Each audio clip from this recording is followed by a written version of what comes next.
Hey guys, and welcome back to another video. This time I'll be doing something different by taking a quick step away from my beloved Arma 3, don't worry baby, I'll be right back, and looking at 6 awesome flight simulators and simulights that you can get on Steam right now.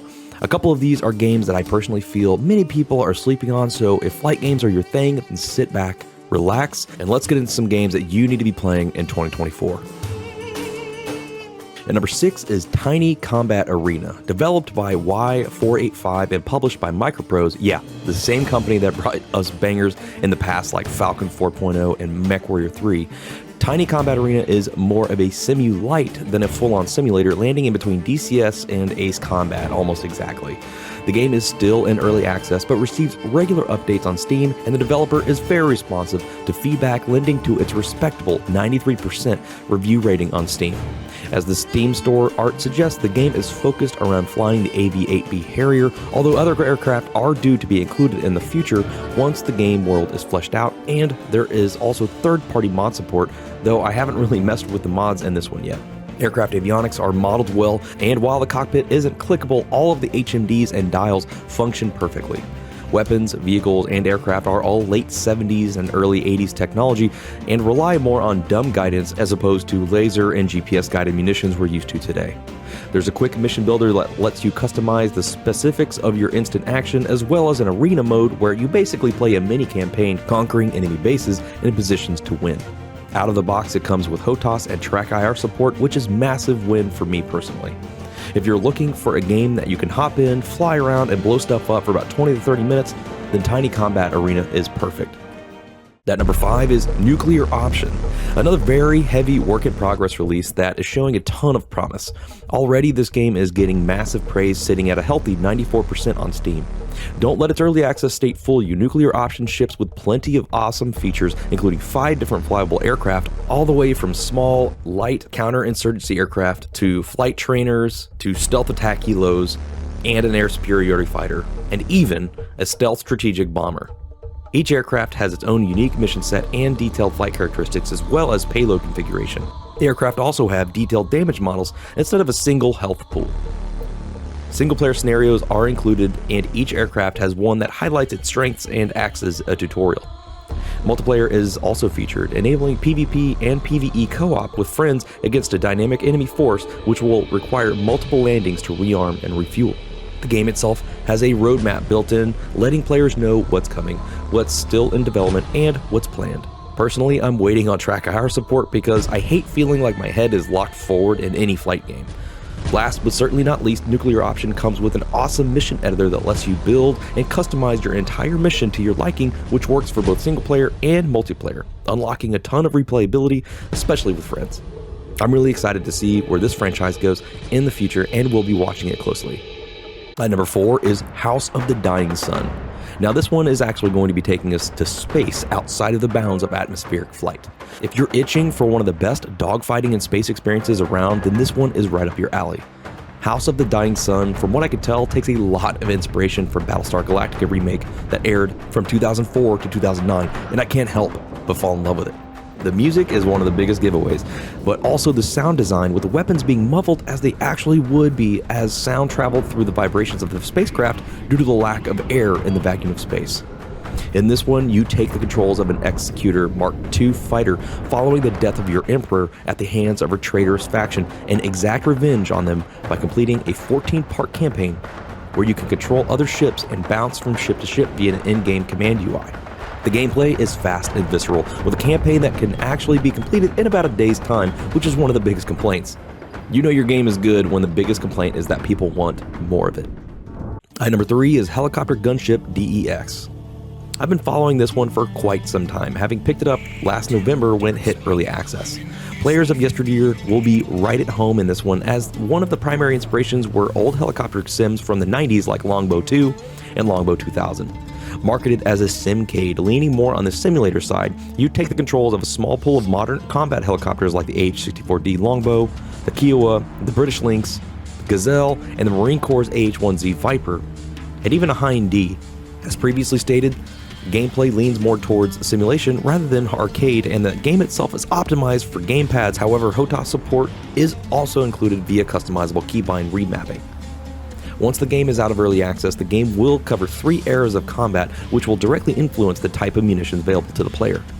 Track IR support is available out of the box, which is a massive win for me personally, allowing you the freedom of movement with your view and really pulling you into the game world. It's also handy for targeting and engaging enemies, which you will be doing as the pilot, which lends to this game's more arcadey side. All in all, this game has a ton of potential, receiving near weekly updates from its solo developer, who is phenomenal at taking community feedback and implementing changes into the game. Next, we have the incredible Project Wingman. If you were an Ace Combat fan like me, then Project Wingman was a dream come true.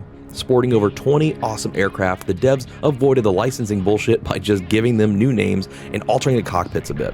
Customizing the aircraft's look and armament was a big selling point to me, as well as many others, something I wish Ace Combat would have expanded on a little bit more.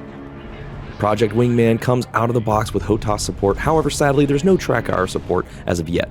You can however download a program called FreePy that will translate your track IR inputs into head movement in-game, and it works wonderfully.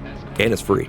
Of course, the other way to play this is with VR, and man, Project Wingman is stunning in VR. The visuals are honestly gorgeous, the combat is visceral, engaging, and over the top like you've come to expect from games like Ace Combat. The campy dialogue from Ace Combat is also there, even down to the same style of mission briefings and in-depth story and background of the world itself.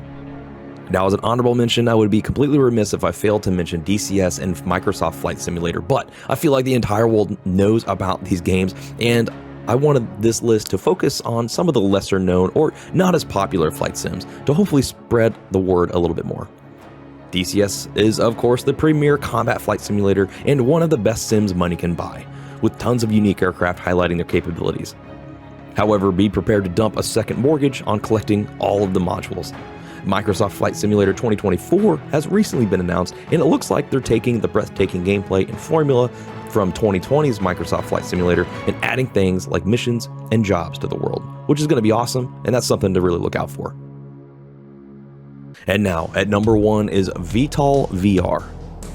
Now, right off the bat, I know I'm going to lose a lot of people because it's VR only, but I'm telling you that this game is unmatched when it comes to immersion in VR flight games. I've played DCS in VR and still didn't have as much fun as VTOL VR. This game is hands down one of the best flight sims out there right now, and it just released the EF-24G Mischief, which is essentially an electronic warfare version of the F-14 Tomcat, the bird we wish we could all see still flying around today. VTOL has an awesome development team who really care about their community while delivering one of the best flight sim experiences around.